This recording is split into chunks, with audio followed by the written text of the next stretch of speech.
வாழும் கலை அமைப்பின் சார்பில் காரமடை எஸ்பிஜிவி பள்ளியில் சர்வதேச யோகா தினம் சிறப்பாக கொண்டாடப்பட்டது.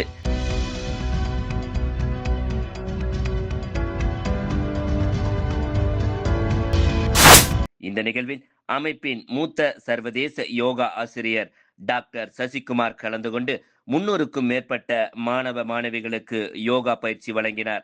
அவர் பேசுகையில், யோகா செய்தால் உடல் ஆரோக்கியம் மேம்படும், ஆரோக்கியம் இல்லையெனில் எதுவும் இல்லை. யோகா மாணவர்களின் மன அமைதியையும் கவனத்தையும் உயர்த்தி நல்ல படிப்பு திறனை உருவாக்கும் என விழிப்புணர்வு ஏற்படுத்தினார்.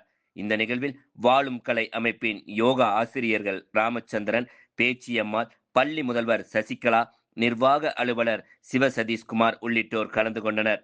மேலும் தாளாளர் டாக்டர் பழனிசாமி, முதல்வர் சசிகலா, நிர்வாக அரங்காவலர் லோகுமுருகன், செயலாளர் ராஜேந்திரன், பொருளாளர் ரத்தினசாமி, அரங்காவலர்கள் தாரகேஸ்வரி, ராஜேந்திரன், வேலுச்சாமி மற்றும் நிர்வாக அலுவலர் சிவசதீஷ்குமார் ஆகியோர் நிகழ்ச்சியில் பங்கேற்றனர்.